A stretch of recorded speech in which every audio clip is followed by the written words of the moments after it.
43장. 기근이 더욱 심해졌다. 이집트에서 가져온 식량이 다 떨어지자 그들의 아버지가 말했다. 다시 가서 식량을 조금 더 구해오너라. 유다가 말했다. 그 사람이 우리에게 엄히 경고하면서 말하기를 너희 아우를 데려오지 않으면 너희는 내 얼굴을 볼 수 없을 것이다 라고 했습니다. 아버지께서 아우를 우리와 함께 가도록 내주시면 우리가 내려가서 아버지께 식량을 구해오겠습니다. 하지만 아버지께서 그렇게 하지 않겠다고 하시면 우리는 가지 않겠습니다. 간다고 한들 무슨 소용이 있겠습니까? 그 사람이 우리에게 너희 아우를 데려오지 않으면 너희는 내 얼굴을 볼 수 없을 것이다 하고 말했으니 말입니다. 이스라엘이 말했다. 너희는 어찌하여 내 인생을 이토록 고달프게 하느냐? 도대체 어쩌자고 또 다른 아우가 있다는 말을 했느냐? 그들이 말했다. 그 사람이 우리를 심하게 다그치며 너희 아버지는 살아 계시느냐? 너희에게 또 다른 아우가 있느냐? 하고 우리 가족에 대해 꼬치꼬치 캐묻기에 그렇다고 대답한 것입니다. 그 사람이 너희 아우를 이리로 데려오너라 하고 말할 줄 우리가 어찌 알았겠습니까? 유다가 아버지 이스라엘에게 재촉했다. 제가 책임질 테니 그 아이를 보내주십시오.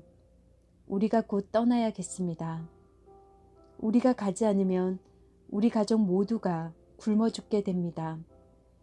우리도 아버지도 우리 자녀도 다 죽게 될 것입니다. 그 아이의 안전을 제가 모두 책임지겠습니다. 그 아이의 생명과 제 생명을 맞바꾸겠습니다. 제가 그 아이를 무사히 데려오지 않으면 제가 죄인이 되어 모든 죄를 달게 받겠습니다. 우리가 이렇게 꾸물거리지 않고 갔더라면 벌써 2번은 다녀왔을 것입니다. 아버지 이스라엘이 마지못해 응했다. 정 그렇게 해야만 한다면 이렇게 하여라. 이 땅에서 나는 가장 좋은 토산물을 너희 자루에 넣어가서 그 사람에게 선물로 드리거라. 향유와 꿀, 향료와 향수, 유향나무 열매와 감복숭아도 얼마 가져가거라. 돈도 넉넉히 챙겨서 너희 자루에 담겨 있던 액수의 2배를 가져가거라. 분명히 착오가 있었을 것이다. 너희 아우를 데리고 출발하여라. 그 사람에게 다시 가거라. 너희들이 그 사람 앞에 설 때 강하신 하나님이 은혜를 베푸셔서 그 사람이 너희의 다른 형제와 베냐민을 함께 돌려보내주면 더없이 좋겠구나. 내게는 이제 남은 게 하나도 없다. 다 잃어버렸다. 그들은 선물을 마련하고 돈을 2배로 챙겨서 베냐민을 데리고 갔다. 그들은 지체하지 않고 이집트로 가서 요셉을 만났다. 그들이 베냐민을 데려온 것을 보고 요셉이 자기 집 관리인에게 말했다. 이 사람들을 집으로 데려가서 편히 쉬게 해주어라. 짐승을 잡고 식사를 준비하여라. 내가 그들과 점심을 함께 할 것이다. 관리인은 요셉이 말한 대로 그들을 집 안으로 데리고 들어갔다. 그들은 안내를 받아 요셉의 집으로 들어가면서 불안에 휩싸여 생각했다. 그 돈 때문이야. 그 사람은 우리가 처음 이곳으로 내려왔을 때 그 돈을 가지고 도망쳤다고 생각하는 거다. 이제 그가 원하는 곳에서 우리를 붙잡았으니 우리를 종으로 삼고 우리의 나귀를 몰수하려는 거야. 그래서 그들은 요셉의 집 관리인에게 다가가 그 집 문 앞에서 말했다. 주인님, 들어보십시오. 저희는 지난번에 식량을 사러 여기에 내려왔던 사람들입니다. 집으로 돌아가던 날 밤에 자루를 열어보니 자루에 저희 돈이 들어있었습니다.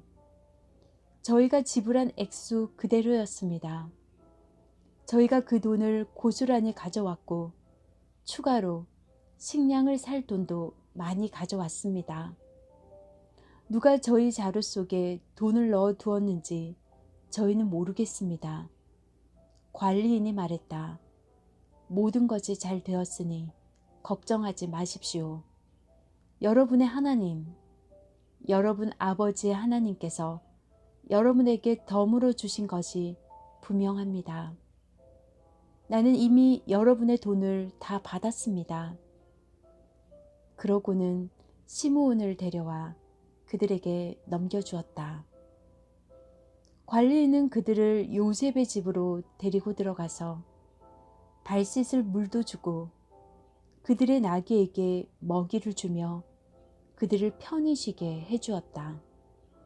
형제들은 요셉과 함께 식사할 것이라는 말을 듣고 정오에 그가 나타나기를 기다리며 가져온 선물을 펼쳐 놓았다. 요셉이 집에 오자 그들은 가져온 선물을 그 앞에 내놓고 정중히 머리 숙여 절했다. 요셉이 그들을 맞이하며 말했다. 전에 너희가 말한 연로하신 너희 아버지는 안녕하시냐? 아직도 살아 계시느냐? 그들이 말했다.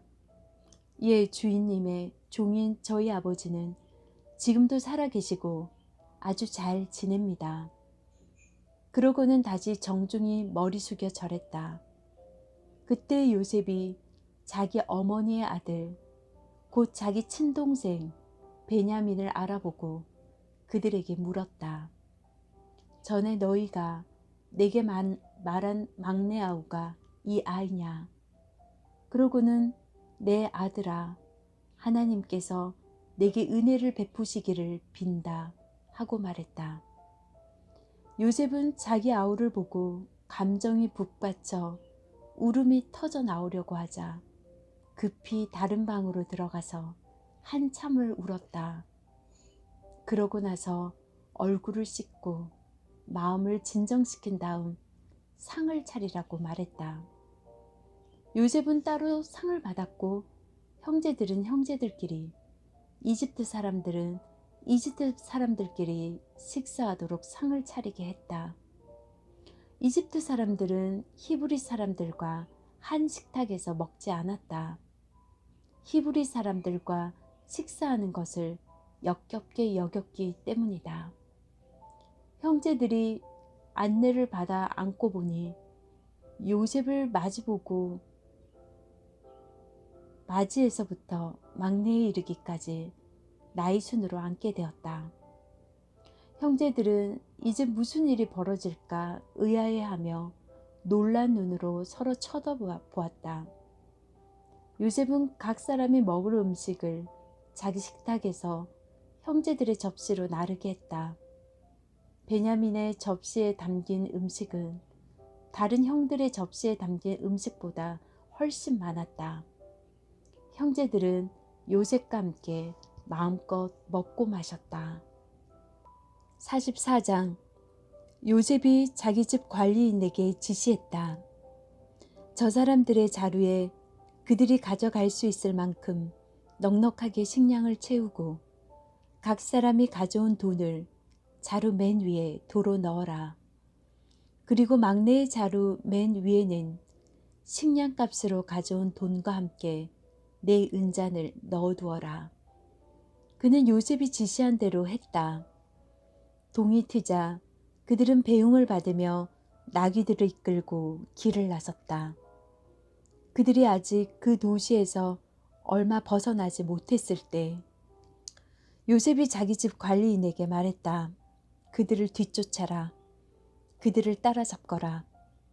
너희는 어찌하여 선을 악으로 갚느냐. 이것은 내 주인께서 마실 때 쓰시는 잔이다. 점을 칠 때 쓰시는 잔이기도 하다. 이렇게 괘씸한 짓을 저지르다니 하고 말하여라. 관리인은 그들을 따라잡고서 이 모든 말을 그대로 했다. 그들이 말했다. 저희는 무슨 말씀을 하시는지 모르겠습니다. 저희 형제들은 그런 짓을 할 사람들이 아닙니다. 지난번 자루 속에서 발견한 돈도 가나안 땅에서 고스란히 가져왔습니다. 그런데 저희가 마음이 변해 당신 주인님의 집에서 은잔을 훔쳤다고 생각하시는 것입니까? 저희 가운데 누구에게서든 그 잔이 발견되면 그 사람은 죽어 마땅합니다. 그리고 나머지 형제들도 당신 주인님의 종이 되겠습니다. 관리인이 말했다. 좋다. 그러나 그렇게까지 할 필요는 없다. 잔이 발견되는 자는 내 주인님의 종이 될 것이다. 그러나 나머지 사람들은 죄가 없으니 가도 좋다. 그들은 다급한 마음에 누가 먼저랄 것도 없이 각자 자기 자루를 바닥에 내려놓고 자루를 풀어 조사를 받았다. 관리인은 맞이에서부터 막내에 이르기까지 그들의 자루를 하나씩 뒤졌다. 그런데 베냐민의 자루에서 잔이 나왔다. 그들은 낙심하여 자기 옷을 찢고서 나귀의 짐을 실은 뒤에 그 도시로 되돌아갔다. 유다와 그의 형제들이 돌아가 보니 요셉이 아직 집에 있었다. 그들은 요셉이 보는 앞에서 바닥에 툴썩 주저앉았다. 요셉이 그들을 나무라며 말했다. 너희가 어찌하여 이런 짓을 했느냐? 나 같은 사람이 이런 것을 알아낼 줄 몰랐단 말이냐? 유다가 형제들을 대신해서 말했다. 주인님, 저희가 무슨 할 말이 있고 무슨 변명을 할 수 있겠습니까? 저희에게 죄가 없다는 것을 무엇으로 입증할 수 있겠습니까? 하나님께서 저희 뒤에 계시면 저희 잘못을 들추어 보이셨습니다. 저희가 주인님 앞에 죄를 지었으니 이제 주인님의 종이 되겠습니다. 저희 모두가 이 일에 연루되었습니다. 잔을 가져간 아이나 저희나 다 죄인입니다. 요셉이 말했다. 나는 그렇게 할 마음이 없다. 잔을 가져간 자만 나의 종이 될 것이다. 나머지는 죄가 없으니 너희 아버지에게로 돌아가거라. 유다가 앞으로 나아가 말했다. 주인님, 부탁드립니다. 주인님께 한 가지만 말씀드리게 해주십시오. 주인님께서는 바로와 같은 분이시니 노여워하지 마시고 제가 주제 넘다고 여기지 말아 주십시오. 주인님께서는 저희에게 아버지와 동생이 있느냐고 물으셨습니다. 그래서 저희는 저희에게 연로한 아버지와 그가 노년에 얻은 아우가 있습니다. 그 아이의 형은 죽고 그 아이의 어머니가 낳은 아들 가운데 남은 아이는 그 아이뿐입니다. 그래서 아버지께서는 누구보다 그 아이를 사랑하십니다 하고 솔직히 말씀드렸습니다. 그러자 주인님께서는 저희에게 그 아이를 이리로 데려오너라. 내가 그 아이를 보아야겠다고 말씀하셨습니다. 저희는 그럴 수 없다는 뜻으로 그 아이는 아버지를 떠날 수 없습니다. 그 아이가 떠나면 아버지는 돌아가시고 말 것입니다 하고 말씀드렸습니다. 그러나 주인님께서는 너희 막내 아우를 데려오지 않으면 너희는 나를 보지 못할 것이다 하고 말씀하셨습니다. 저희는 저희 아버지께 돌아가 주인님께서 저희에게 하신 모든 말씀을 전했습니다. 저희 아버지께서 다시 가서 식량을 조금 더 구해오너라 고 했을 때도 저희는 그럴 수 없습니다. 막내 아우가 우리와 함께 가지 않으면 우리는 다시 갈 수 없습니다. 막내 아우가 함께 가지 않으면 우리는 그분을 뵐 수 없습니다 하고 단호하게 말씀드렸습니다. 그러자 주인님의 종인 제 아버지는 저희에게 너희도 알다시피 내 아내가 두 아들을 낳았는데 한 아이는 잃어버렸다. 그 아이는 짐승에게 찢겨 죽은 게 틀림없다. 그 후로 나는 그 아이를 한 번도 본 적이 없다. 그런데 이제 너희가 이 아이를 데리고 갔다가 이 아이에게 무슨 일이라도 생기면 너희는 백발이 성성한 채 슬퍼하는 나를 끝내 땅에 묻어야 할 것이다. 하고 말씀하셨습니다. 주인님의 종인 제 아버지에게 이 아이의 목숨은 당신 목숨이나 다름이 없어서 제가 이 아이 없이 아버지 앞에 나타나면 아버지는 아이가 없어진 것을 아시고 그 자리에서 돌아가시고 말 것입니다. 아버지가 슬픔에 잠겨 돌아가시면 여기 주인님 앞에 주인님의 종으로 서 있는 저희가 그분을 돌아가시게 한 셈이 됩니다. 그뿐 아닙니다. 저는 그 아이를 주인님께 보여드릴 수 있게 해달라고 하면서 제 아버지께 제가 그 아이를 데려오지 않으면 아버지 앞에서 평생 죄인으로 살겠습니다. 하고 다짐했습니다. 그러니 이 아이 대신에 제가 주인님의 종으로 이곳에 머물게 해주십시오. 이 아이는 형제들과 함께 돌아가게 해주십시오. 이 아이가 함께 가지 못하는데 제가 어떻게 아버지께 돌아갈 수 있겠습니까? 제발 제가 돌아가서 아버지가 슬픔에 잠겨 돌아가시는 모습을 보지 않게 해주십시오.